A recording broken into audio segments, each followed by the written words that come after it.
예, 롯데무 사장님. 야스킹입니다, 야스킹. 왜 S9에서 방수 넣어줬어요? 화장실에서 똥 쌀 때도 써. 아이고. 이런, 바로 똥을 갈기는 야스킹. 안녕하세요, 이쌤입니다. 자, 많은 분들이 기다리신 새로운 갤럭시 탭, 이번엔 드디어 옵니다. 2023년 삼성의 하반기 언팩 갤럭시 폴드 5와 플립 5가 공개되면서 동시에 갤럭시 탭 S9 시리즈 공개가 굉장히 유력해요. SA 시리즈가 작년 2월에 공개되었으니 주기상 올 2월 S23가 나올 때 같이 공개되었어야 되는 게 맞는데, 이거는 삼성도 그렇고 애플도 그렇지만 특히 태블릿 시리즈는 주기적으로 출시가 되진 않아요. 하지만 이번 하반기 언팩에서는 공개될 가능성이 아주 유력하기 때문에 오늘은 전작과 비교해서 어떠한 점이 달라질지 미리 한번 루머를 통해 알아보려고 합니다. 참고로 삼성 언팩은 대부분 해외에서 공개를 했잖아요. 하지만 이번 언팩은 7월 26일 한국 코엑스에서 진행될 예정입니다. 자, 그럼 새로운 갤럭시 탭 S9 시리즈는 어떻게 나올 것인가? 디자인부터 보자면 거의 바뀌는 게 없다고 해요. 시리즈도 작년처럼 3가지 라인업으로 나올 예정이고, 유출된 디자인을 보면 노치까지도 기존과 동일하게 유지한 모습을 볼 수 있죠. 그나마 디자인상의 차이점이라면 요즘 삼성이 미는 그 카메라 디자인 룩으로 인해 카메라 렌즈가 떠있는 듯한 디자인으로 변경되는 것 정도? 그것 외에는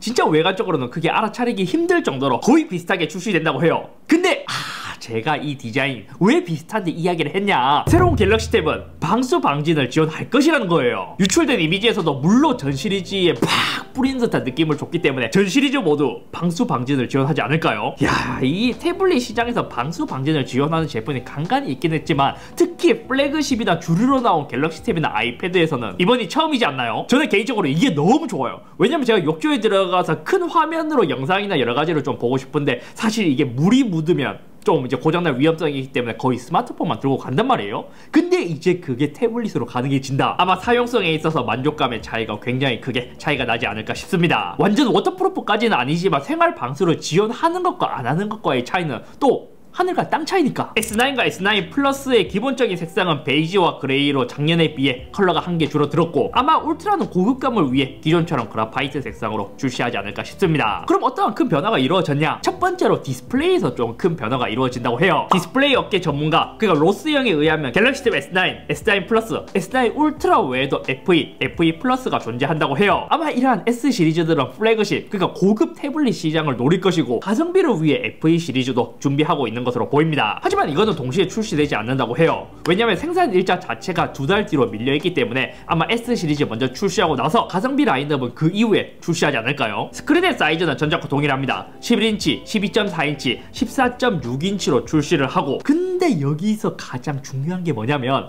디스플레이에 대한 변화. 우리가 그 상반기에 나왔던 노트북 있잖아요. 그것도 해상도가 증가해서 오는 만족감도 있지만 특히 좋았던 것은 다이나믹 아몰레드 2X를 탑재하면서 화질에 대해서는 진짜 만족을 했고, 게다가 작년에는 갤럭시 탭 S8 같이 이제 가장 아래급의 이제 11인치형 모델 같은 경우에는 OLED가 아닌 LCD를 탑재하면서 좀 많이 아쉬웠잖아요. 하지만 이번에는 전 라인은 모두 다이나믹 아몰레드 2X를 탑재하고 OLED를 모두 탑재할 예정이라고 합니다. 갤럭시 탭의 장점이라면 다른 태블릿에서 보기 힘든 14.6인치 이 대형 사이즈가 있다는 것도 있긴 하지만, 사실 이것도 실제로 보면 꽤 크기 때문에 좀 호불호가 있긴 하거든요. 그래서 여전히 작은 사이즈를 원하는 수요층들도 있는데, 이분들은 또 갤럭시 탭인데 S 시리즈인데 LCD야? 이렇게 하면서 어쩔 수 없이 뭐 12.4인치도 조금 더 높은 이제 위급을 구입해야 되는 분들도 계셨지만, 이러한 분들에게 OLED 탑재 소식 완전 가뭄의 단미 같은 존재이지. 한 가지 기대되는 것은 이번에 삼성이 반사 방지를 넣어주냐 아니냐, 요것이 좀 기대되거든요. 근데 어쩌면 삼성이 이때까지 태블릿에서는 이것을 잘 적용해주지 않기도 했고, 노트북 에디션을 보게 된다면 거기서도 반사 방지 때문에 많은 이야기들이 많았는데, 더군다나 태블릿에서 반사 방지를 만약 해주지 않는다면 굉장히 아쉬운 부분일 거예요. 만약 해준다? 와, 그러면 진짜 갤럭시 탭 떡상하는 거고. 디스플레이 다음으로 가장 큰 변화는 프로세서입니다. 근데 이거는 뭐 스마트폰도 그렇고 태블릿도 그렇고 대부분 안드로이드에서는 예측 가능한 프로세서이죠. 새로운 갤럭시 탭은 퀄컴의 스냅드래곤 8 젠2를 탑재할 예정입니다. 아마 S23에서도 4 갤럭시라고 갤럭시 전용 칩으로 또 나왔잖아요. 이때 발열 컨트롤이나 최적화로 많은 호평을 받은 것처럼 더군다나 면적이 넓은 태블릿에서는 이 프로세서의 변화로 오는 만족감이 굉장히 클 것으로 보여요. 램은 최대 16기가가 탑재된다고 하는데, 이것도 사실 정확한 정보가 아니기 때문에 제가 조금 자료 조사를 해봤는데, 라인별로 키보드 전파 인증이 완료되었더라고요. 그래서 이것을 보면 715, 815, 915 이렇게 보면 화면 크기별로 라인이 나눠진 것을 볼 수 있죠. 그럼 이게 갤럭시 탭인지 어떻게 아냐고요? 작년 S8을 보더라도 화면 크기별로 700번대, 800번대, 900번대로 나눠졌으니까요. 그래서 전파 인정된 것과의 조합으로 여러가지 이제 긱벤치 자료를 검색해봤거든요. S9 같은 경우에는 8기가 램이 있는 것으로 봐서는 작년과 마찬가지로 8기가, 12기가 이렇게 구성이 될 것으로 보이고, S9 플러스와 울트라는 아무리 찾아봐도 12기가만 현재까지는 보였거든요. 하지만 이렇게 여기서는 원가 절감할 것 같지는 않고, 그나마 이제 용량이 높은 모델은 그래도 16기가를 탑재해주겠죠. 근데 제가 긱벤치 자료를 보면서 알 수 있었던 정보가 뭔지 알아요? 제가 앞서 말했던 것처럼 상반기 갤럭시에도 4 갤럭시라는 갤럭시를 위한 특화된 칩이 들어갔었는데, 유출된 갤럭시 탭의 성능을 봤을 때도 마지막에 3.36GHz를 보면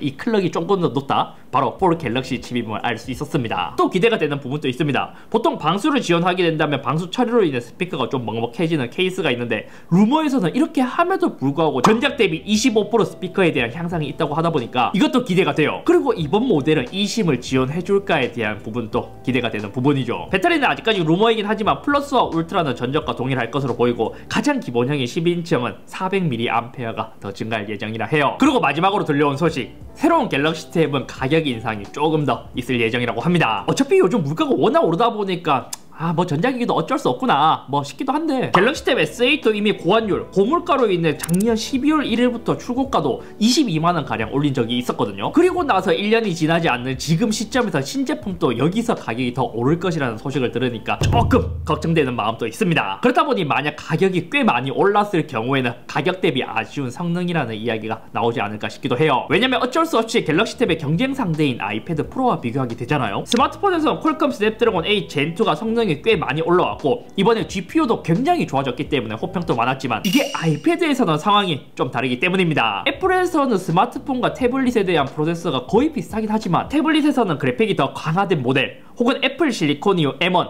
M2 칩을 탑재해주기 때문입니다. 이것도 단순히 추측을 해보잖아요. 그럼 긱벤치 6 기준으로 2018년 아이패드 프로에 탑재된 A12X보다 성능이 훨씬 더 좋기는 하지만, 2021년에 탑재한 M1에 비해서는 성능 차이가 꽤 많이 나는 모습을 볼 수 있었습니다. 작년 M2와 비교하자면 조금 더 많이 차이가 나기도 하고요. 한편으로는 그럴 수도 있죠. 이제는 프로세서의 성능이 상향 평준화가 되었기 때문에 사실 일반 유저에서는 크게 차이가 없지 않냐, 그게 뭐가 중요하냐, 저는 생각이 조금은 다르긴 하거든요. 물론 그 말도 맞기는 하지만, 예를 들어 갤럭시 S22, S23로 오면서 프로세서가 개선되면서 굉장히 쾌적한 모습을 보여준 것처럼, 아주 라이트하게 쓰는 유저분들이야 프로세서 차이가 크게 없다고 생각하실 수도 있지만, 갤럭시 탭이 아이패드 대비 장점이 멀티태스킹, 덱스 사용으로 인해 PC처럼 좀 다양하게 멀티태스킹을 제대로 사용한다는 건데, 그렇게 사용하시는 분들은 꽤 유의미한 차이가 날 거예요. 왜냐면 싱글코어보다 멀티코어 성능에서 훨씬 더 많은 차이가 나니까요. 만약 100만원이 넘어가는 노트북을 지금 산다고 생각을 해보잖아요. 지금 가장 최신의 13세대 프로세서를 살 것인지,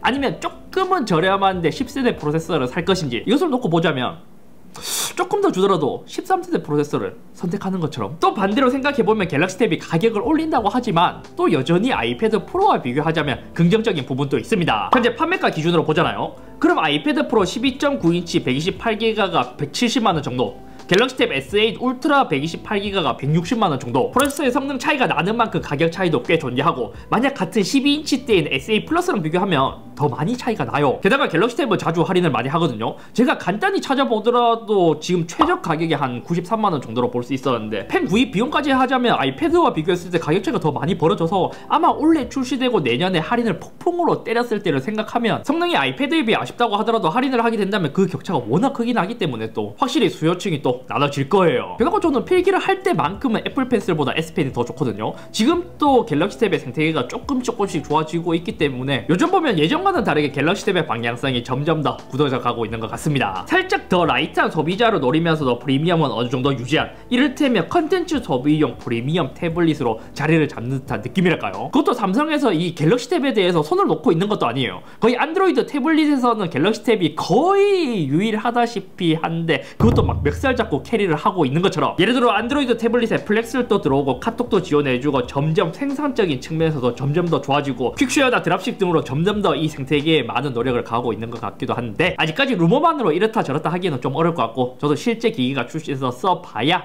뭐 정확한 이야기를 할 수 있을 것 같습니다. 아무튼 오늘 여기까지며 7월 26일에 공개될 새로운 갤럭시 탭 과연 가격이 오른다면 어느 정도까지 오를지, 그리고 삼성에서 갤럭시 탭을 새롭게 공개할 때마다 생태계에 대해서 굉장히 많은 신경을 썼는데 이번에는 어떠한 노력을 가했을지, 의외로 오랜만에 갤럭시 탭이 새로 나온다고 하니까 언팩이 좀 기대돼요. 그것도 한국에서 이번에 진행하니까요.